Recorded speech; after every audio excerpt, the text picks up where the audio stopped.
program, Curtis, I have a problem with this tax plan. I think it's great that, in general, tax cuts. But I don't see this as a uniform tax cut for all Americans. I think that the Republicans are going down a real tricky path here because, in essence, what they're going to be able to do, the Democrats, they're going to be able to say, hey, the Republicans, took away the SALT, that's state and local taxes, possibly the property tax, put a cap on deductibility of your mortgage interest, all these little things, and we really won't know the effects of these tax cuts well into 2019, maybe not even to 2020. So from a political perspective, I think there's possibly a problem here for the Republicans and for Donald Trump.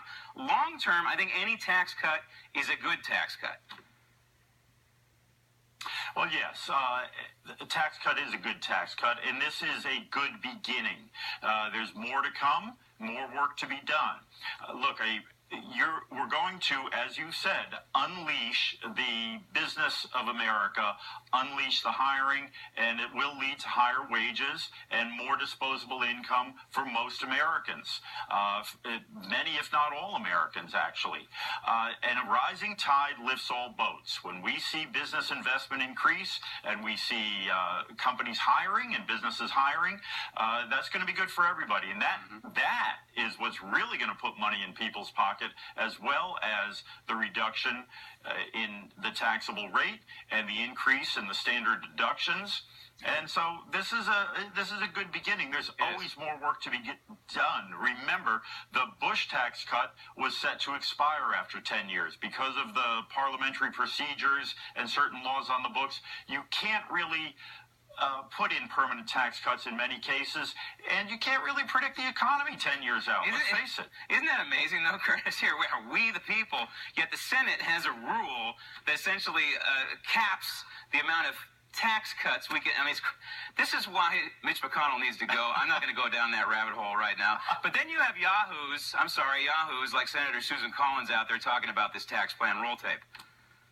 I want to see changes in that bill, and I think there will be changes. There are some provisions of the House bill that I like better. For example, the House retains the top rate of 39.6%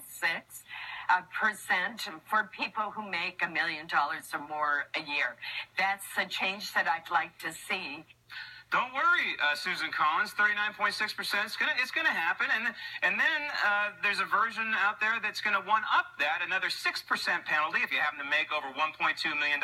This is the problem I have, Curtis. On the high end, you're talking about an effective rate somewhere in the neighborhood of 45%. That's not a tax cut.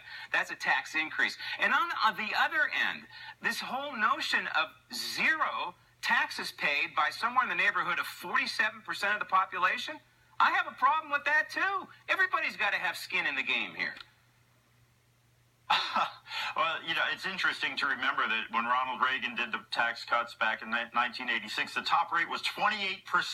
Right. So for the Democrats to be coming out and saying, oh, this is a giveaway to the rich, that's just ridiculous. It's a bunch of just Democratic talking points which are not based in fact, but based in rhetoric alone. Well, I think that the president is painting a happy face on this, quote, tax reform. He's going to sign it, but it's not exactly what he asked of Congress.